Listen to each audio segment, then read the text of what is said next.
Hello, everyone, and welcome to my presentation today on environmental sustainability for my science class final. We are going to talk about a problem that humans have created, a solution, so what kind of technology we have developed to combat this issue, some of the solutions or examples of the technology, and we're going to talk about some roadblocks to the use of this technology that is preventing the solutions being used to their full potential. So first, we're going to talk about the problems that humans have created. So what problem are we talking about? Humans have created many environmental issues that recent technology has tried to address. One of these issues is the use of unclean, unsustainable, limited resources. So these resources types have caused many adverse effects on the earth. So that is going to be the focus of this presentation, the unclean, unsustainable, limited resources that humans have been using and their effects on the earth and possible solutions to those negative effects that they are causing.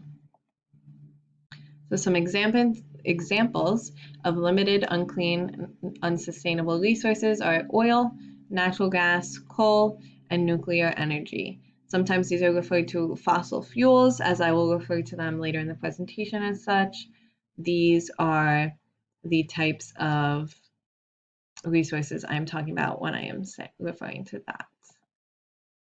So what is the problem with these types of resources? So we said they are unclean, unsustainable, and limited. They are unclean because fossil fuels and other natural resources release harmful emissions into our atmosphere during harvesting, production, and usage. So I think everyone knows that when we burn fossil fuels, CO2 is released into our atmosphere, causing things like climate change, global warming, tearing out our ozone layer, not great things doing to the earth, and we want to stop the use of those. They are unsustainable because they have harmful effects on the health of our planet, and also our own personal health. So this means that eventually we will have to stop using them because of those harmful effects. So we cannot continue to use them for the rest of our lifetimes or humanity's time on this planet. And they are considered limited because fossil fuels are taken out of the earth, but they need millions and millions of years to be created within the earth. So they will not be replenished within our lifetimes or possibly even within the species of humans' lifetime. But new technology has created viable alternatives to these resources. So these are going to be the solutions that we're going to be talking about. So the solution is obvious. If we don't want to be using unclean, unsustainable, limited resources anymore, we want to be using resources that are clean, sustainable, and not limited. So in other words, we want to be using renewable energy. So what is renewable energy? Renewable energy is clean. It is considered to be clean because it does not produce pollution or emissions into our atmosphere, causing those harmful effects that fossil fuels are causing. They are sustainable because we can use them for the rest of our lives and possibly the rest of humanity's time here on Earth, and they will not cause any harmful effects. And because we could use them for the rest of our lives and humanity's lives on Earth, that means they will never be depleted or run out, and they replenish over time, so they are not limited. So I don't know why that says 4 types of renewable energy. I'm going to be focusing on 2 types of renewable energy, solar power and wind energy. So first, let's talk about solar power. So solar power is defined as the gain of power from harnessing the energy from sun rays. So those solar panels that you can see in the picture capture light energy from the sun rays. When the sun rays hit them, they capture light energy and convert that into electricity and or power. So like everything, there are pros and cons of using this type of energy. Some pros are that it's clean and it doesn't produce any pollution. It is sustainable. There's an unlimited supply of sunlight, meaning it's not limited. Some cons are that it is weather dependent, meaning that if there's no sun out, you're not making any power. So at times of the day, like at night, or during a cloudy or stormy days, you're not going to be producing power from this type of energy. Another con is that it can be expensive to set up. And finally, it takes a lot of land to hold a large amount of solar panels to create a significant amount of energy. So each solar panel can only produce so much energy, and you need a lot of them in order to create a lot of energy. And because you need so many solar panels, you need a lot of land to hold those solar panels. So this is seen as a con because you do need large amounts of land and large amounts of solar panels to produce any significant amount of energy. This is a map that I found that shows the average solar exposure across the United States. In the red area is the part that has the most solar exposure, and the yellow is where it has the least. So we talked about solar power being weather dependent. It is also geographically dependent, meaning that you'll get more power where you have more solar exposure. So in the red areas of Southern California, Arizona, New Mexico, those areas, and you won't be able to harness as much power in the lighter color areas, like the yellow that is engulfing most of New York and North Dakota, Minnesota, Wisconsin, Michigan, those states up there. So that will be a limiting factor for solar energy usage in this location. Here are some 4 fun facts that I found while doing research on the topic of solar panels or solar power. First is the world's largest solar power plant is located in the Moldova Desert. It is 1,000 acres. So it is huge, and there are tons and tons of solar panels on that. So that again shows that you need such a significant amount of land and significant amount of solar panels to create a good amount of energy. Another fact I found was that California produces the most solar energy in the United States. And that makes sense based on the map that we just saw, because California was mostly in the dark red or lighter red area, still in the red though, where it gets a lot of solar exposure. So they will have a lot of potential to use this type of renewable resource. I also found that Germany is leading the world in solar power production, followed by China, Japan, Italy, and then the US in 5th. So those are the world leaders in solar power energy, which is good to see that there are world leaders, that people are turning more towards this as a renewable energy alternative to some of those fossil fuels.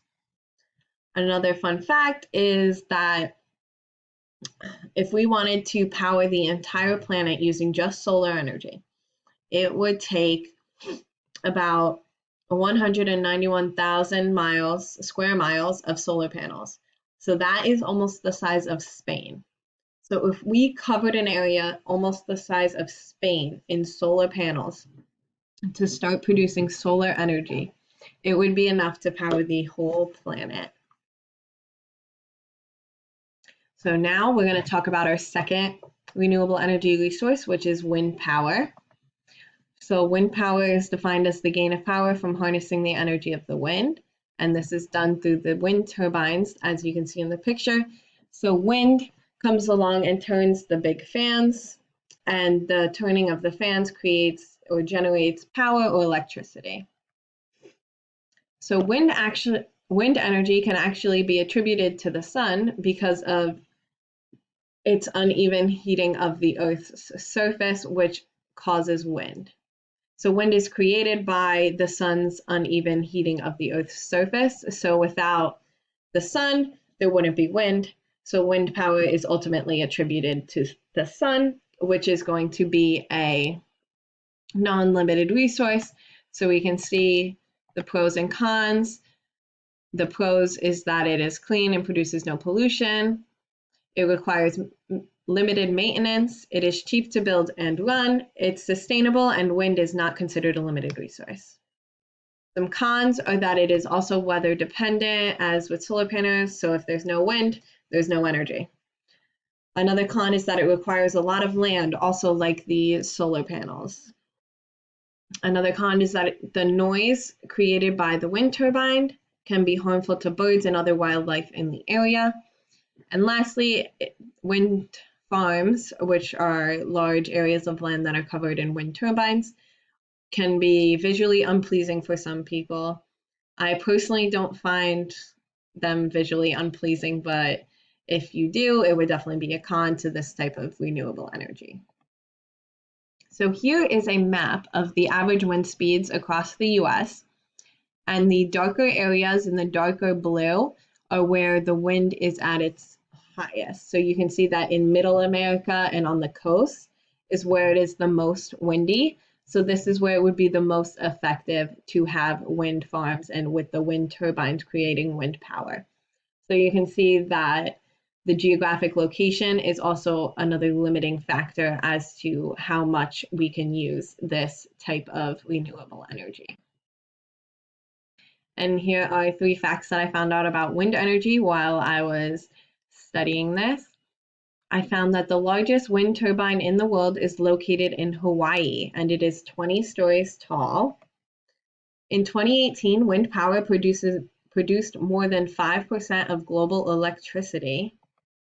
And China is the world leader in wind energy.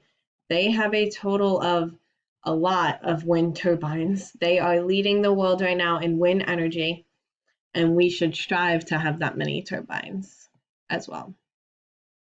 So now that we discussed the 2 types of renewable energy, we're going to talk about some roadblocks to renewable energy in general, and then more specifically solar and wind. So what kind of roadblocks are we going to be talking about? So as technology becomes more advanced, it increases the benefits and limits the negatives, but there is still some pushbacks against the use of renewable energy, mostly from political and economic arguments. So some political arguments are because of policy. People have become very rich off of the profit of coal, gas, and oil, those fossil fuels and natural gases, and they don't want to lose their money, so they would obviously put up a fight against renewable energy, which would be an alternative to their products. Some people have challenges with reliability, that people can't get enough support because they're concerned about the reliability of renewable energy, which is a common actually misconception because renewable energy is actually more reliable than fossil fuels. So that is just a misconception that most people have that is proving challenging to get policy changes. Some economic challenges are the cost. So renewable energy tends to have large upfront costs that mainly consist of constructing the new technology. For example, building the wind turbines and then installing them. That can be quite a process and require a bit of money. Non-renewable energy is much cheaper alternative, so it is very appealing. Although as technology improves, the initial setup costs are decreasing, making renewable energy more affordable and competitive on the market. So there is also the argument of centralized versus decentralized. So non-renewable energy is considered to be centralized with their ability to output energy, meaning that they require only a few facilities to produce a large amount of energy. And renewable energy is considered decentralized, where you need a lot of land, a lot of equipment requirements to produce a significant amount of energy. So we talked about the solar and wind as needing a lot of land to put the solar panels and wind turbines on in order to create a good amount of energy. So there are obstacles that start to arise when you're purchasing or acquiring the land necessary for these types of energies. So despite these challenges, in 2020, that should say 2020, 28% of the world's energy came from renewable resources. In 2020, 20% of the US's energy came from renewable resources. And in 2020, 38% of the EU's energy came from renewable resources. So despite these challenges, renewable resources are becoming more prevalent in today's society. here are some references, and I want to say thank you for coming, and I hope you have a great day.